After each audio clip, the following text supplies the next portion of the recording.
alias calon jenazah alias Abu Naifah ini kan sebenarnya adalah residivis narkoba sebenarnya. Dia kemudian ditahan di Nusa Kambangan, di Permisan, dan di sana dia kemudian ketemu dengan salah satu ideolog, di mana ideolog ini berinisial AS ini adalah salah seorang terpidana penembakan seorang pendeta waktu itu.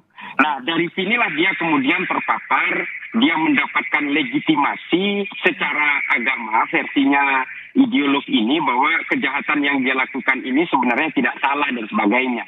Ini kan memang modus-modus yang dilakukan oleh banyak ideolog-ideolog teror di penjara untuk melakukan rekrutmen terhadap para residivis di penjara.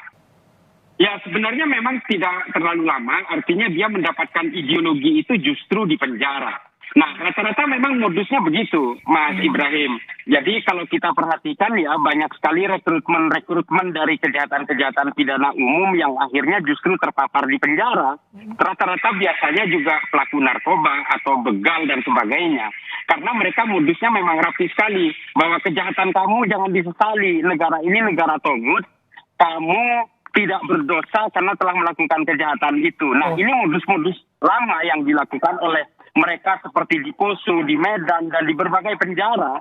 Nah, tersangka AW ini juga terpapar dengan pola yang sama.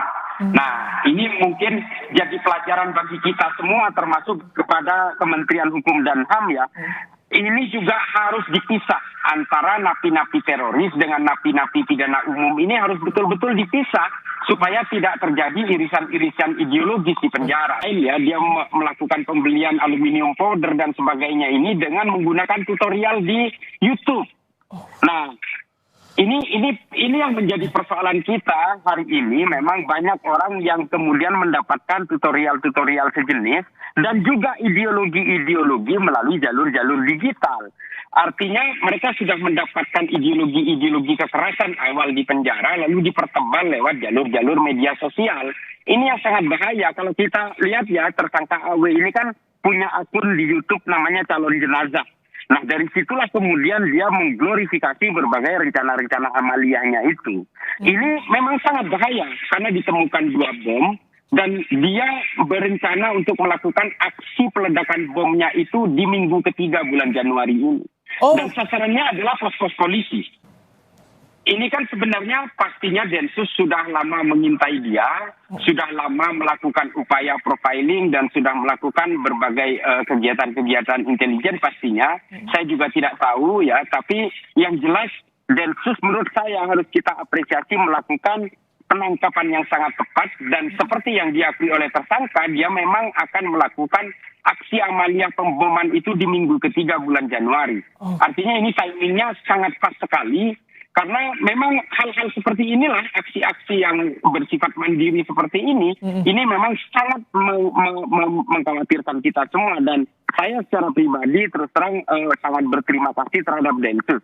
Dan ini juga memberikan gambaran kepada kita bahwa kita tidak boleh terlalu menyimplifikasi persoalan radikal ini, apalagi ada yang mengatakan radikal ini sudah mati. Ini sebenarnya menurut saya sangat tidak didukung oleh data-data intelijen. Kalau dilihat dari pola dia membuat bomnya, dia melakukan belanja sendiri di online dan sebagainya, dia merakit melalui tutorial di YouTube. Dan ini kemungkinan saja dia berinisiatif sendiri, tapi pasti sedang didalami karena memang setiap aksi-aksi amaliyah yang berbentuk teror seperti ini memang biasanya ada beberapa orang yang terkait di dalamnya. Saya sendiri karena bukan bagian dari para penyidik atau bagian dari para penyelidik di Densus, terus terang saya belum tahu itu, tapi pasti didalami. Dan Mas Ibrahim, ini juga bagi kita semua, bagi masyarakat ya, dan juga bagi pemerintah, di penjara kelompok-kelompok teror dan kelompok-kelompok pidana umum ini memang harus dipisah. Karena apa? Kelompok-kelompok teror ini pastinya ingin melakukan pembalasan dendam terutama kepada kepolisian, sehingga mereka berusaha merekrut orang-orang yang sudah terlibat dalam pidana umum karena militansinya sudah terbentuk dan punya dendam yang sama terhadap polisi. Dan mereka lebih rentan, Mas Islah. sangat rentan dan sangat mudah dipengaruhi, apalagi kejahatan-kejahatannya itu berusaha dilegalisir dengan perspektif agama. Ini memang menjadi sangat fragile bagi beberapa pelaku pidana umum ya. Oke. Menyerang apapun yang dianggap, karena negara ini adalah negara togut menurut pemahaman dia. Negara ini adalah negara kafir yang harus diperangi, sehingga yang menjadi sasaran pasti simbol-simbol negara. Wabil khusus simbol-simbol dalam hal ini penegak hukum dari pihak kepolisian. Saya tadi sempat ke TKP, saya ikut mengintip lah ya bersama penyidik.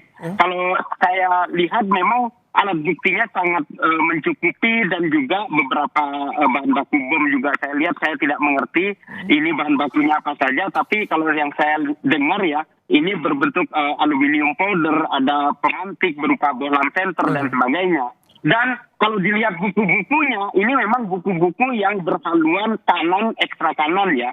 Misalnya tentang negara-negara togut, dan juga berbagai penolakan-penolakan terhadap berbagai hukum negara yang berbasis buatan manusia menurut pandangan mereka. Dan dia ini juga bukunya salah satunya adalah karangan Muhammad Said Al-Qahtani, yaitu tentang bagaimana semua itu adalah bid'ah zaman modern. Nah ini lazim.